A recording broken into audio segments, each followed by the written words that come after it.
Hey guys, how's it going? Welcome back to my channel. It's your girl Noxie, aka the girl on site. And today we're going off topic. I'm sharing my experience getting ankle ligament reconstructive surgery. My word, insane.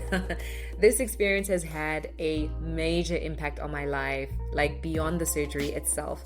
But I realized that I would have loved to have known more about this procedure beforehand. So I figured, why don't I share this with my YouTube fam? So let's get right into it. Right, so I needed to arrive at the hospital at 6 a.m. for admission. Started off at reception, did a bunch of paperwork, and then I got taken to the ward. They did all kinds of things. They first started by weighing me, then they took me to the ward itself. We filled out paperwork on paperwork on paperwork. I've never, filled in so many documents in my life and signed so many times. It was everything from, just my personal details, but also consenting for the procedure that was going to take place. So all of those documents just were entered into this lever arch file, like a big thick file just for me alone. And I guess each patient, the amount of work they're going to do on you, all that documentation will just fill up that entire file. So spent about an hour doing paperwork, and anyone who's had surgery before knows that you are not allowed to eat from about 10 p.m. the night before. I was starting to get hungry, guys. Like, I don't skip meals. So I was like, okay, I'm starting to get ready for breakfast. And there we are, still filling out paperwork. And it was taking forever. But after that, I finally got changed into my patient's gown. And the one that we see in the movies with, the back is open. And anyone who knows why the back is open, just hop into the comments and let us all know. Like, I assume it's for easy access, but in this instance, I'm getting operated on my foot. But anyway, at this point I had the tag on, and this tag has all my details on it, my name, my ID, next of kin, my address, all of it. And the same sticker that was on this tag is the same sticker they would put onto every single bit of paper that I was signing and putting into that file. And I guess it's just for document control. I changed into the gown, sat and waited yet again. It was quite some time, guys. I think I was going on 2 hours now. And then the anesthetist popped by, or anesthesiologist, whichever term you use, and she just explained the procedure again, everything that was already in the consent documents, but I guess she had to just explain it one more time. And she just, advised that the anesthesia would be administered with one injection and then a gas mask, and she was just explaining the risks and all the things that, like I'm saying, was already in the paperwork. And then her, sat and waited again. And then my surgeon came by. So the nurses said, look, you can't get started until the surgeon marks you. So by marking, he literally had to mark my leg as to where he was going to operate, even for myself to consent to the procedure being done on my left ankle. And that's an important one. At first I was just like, okay. But then, I realized, and it was explained, that this can go horribly wrong. A colleague of mine, the worst that she's heard of was that someone had the wrong leg amputated. And I was just like, oh my word, could you imagine? Oh, God forbid. So that's why I was like, okay, cool, come do your marking. It's fine. And then he also just explained a bunch of things. We had a chat, and he was just like, just by the way, you are going to wake up in a cast. And I guess that whole explanation was just, I'm sure they've had patients who, you consent and then you go under and then you wake up just absolutely freaking out. And so he was just like, you're going to wake up in a cast. And I was like, okay, cool. And then when he was done, then a nurse came in, and then what she did was she then prepped my leg for theater. So she absolutely just, sterilized my foot, just completely cleaned and wrapped it up. And she was like, okay, cool. Now you're ready to go to theater. And I was like, yay. And then I had to wait again. Guys, oh my word, I was starving. I think now it was like 3 hours waiting around. Finally, they came to wheel me to theater. I had to say bye to hubby, and then off I went. And then at theater, I waited again. But this time it was like maybe like 20-30 minutes. But I was just so hungry and tired. Like, I fell asleep.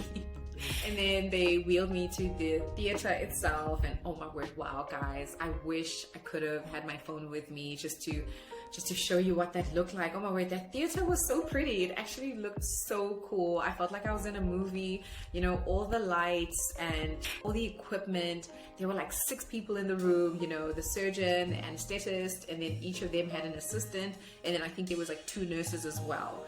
It happened so quickly. Like after all those hours waiting, the moment I got in there, it was like quick. They like lifted me onto the bed, like, you know, like they do in the movies. They like lift the person onto the operating table, and immediately they gave me that first shot of the anesthesia, and it hit me like a ton of bricks. Like I was like, whoa. It hit so hard, and then they were like, right, here's the gas, and then I was out. And then I just remember being woken up so like vigorously. They were like wake up. And then they were just like, how are you doing? How are you feeling? And immediately the first thing I realized was that I was in pain. And I was like, oh yeah, I got surgery. So yeah, my foot was so sore. I was just like, look, I'm in pain. And I was also still a little bit dazed, you know, I was still coming out of the anesthesia. So immediately they hit me with some good stuff. And then I felt much better. But yeah, there I was awake. I was like so dazed, guys. There's this like weird feeling like your mind is so heavy, and it's just, yeah, it was so cool. And then they wheeled me back to the ward, and I was just like, oh my word, let me get my hands on my phone, tell hubby I'm done, I'm awake. And yeah, so that was really cool. That was the surgery itself. So I don't know what happened in there. And then there I was in the ward, guys. So my foot was done, there in the cast, and yeah, it was like a little bit painful, but like I was saying, the meds were really helping. I had the drip attached. I mean, I've never had a drip before. It was a little bit of a stinging kind of pain, but it wasn't that bad. And yeah, that's where they would, you know, put the actual the drugs. They like inject them into the thing, and then I'd literally feel it like immediately, like straight to the veins, you know. So yeah, so I was just like, wow, I'm done. I've had surgery, and here I am. Just relaxed. They brought me lunch. If I can recall, I had chicken lasagna. The food was nice. The nurses were great. They were so sweet. And even, you know, just when I felt the meds wearing off, it was like, hello, ding ding, and then they'd bring more. And then my sister came through with my 2 nieces. It was so good seeing them. They spent quite a lot of time with me. And hubby was there right up until they were like, okay, cool, like all visitors have to go home now. I was like, wow, okay, cool, I'm spending the night.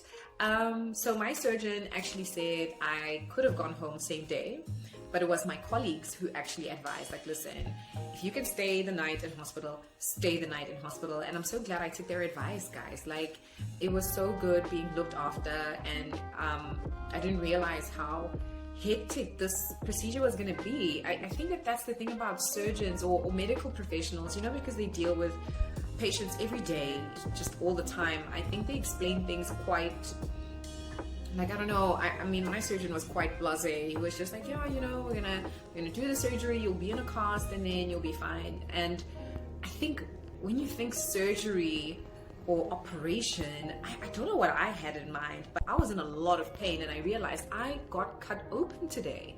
They literally took out my damaged ligaments and completely reconstructed them, gave me like basically new ones. He explained the kind of fiber they were using.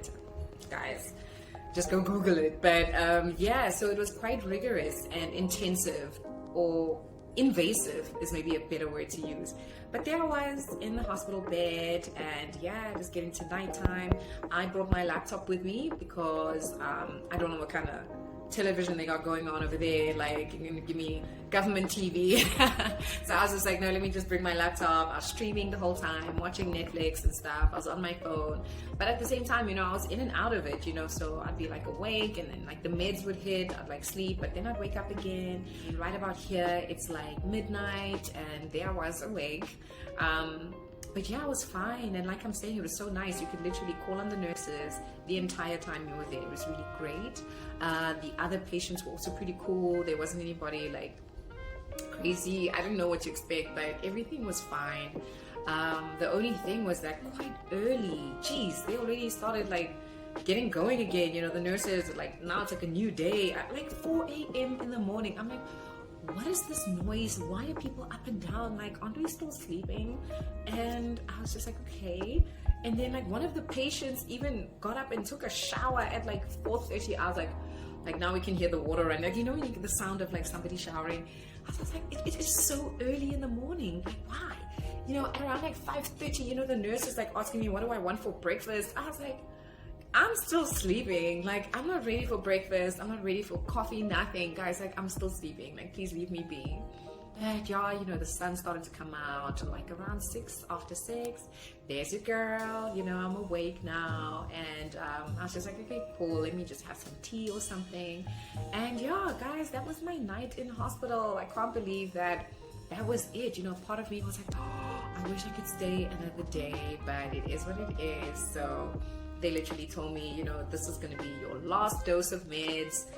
My last little drip was so nice. That last little hit before they disconnect me. And yeah, I had quite a bruise from the drip itself, which I expected. I bruise quite easily, but I think quite a few people would probably have a bruise after having a drip in, but that was only one day. But anyway, so yeah, guys, that was my experience getting my surgery done. Spent the night in hospital.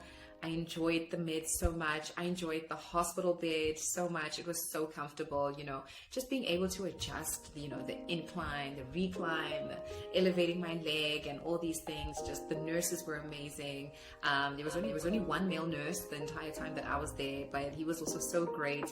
But yeah, it was nice, guys. So look, I wanted to share that experience with you. If there's anything that I've missed, please hop into the comments and obviously I will answer you. And so this is just part 1. I'm going to come back and give you obviously just a whole lot more information as to the post-op experience, you know, getting discharged, going home after getting reconstructive surgery. So yeah, stay tuned, guys. I'm looking forward to it, and I hope that this content does assist someone out there who might be needing to get surgery or intending on getting surgery. But for me, I had no idea what to expect, and I was just asking anyone and everyone I could have, you know, my colleagues, my family.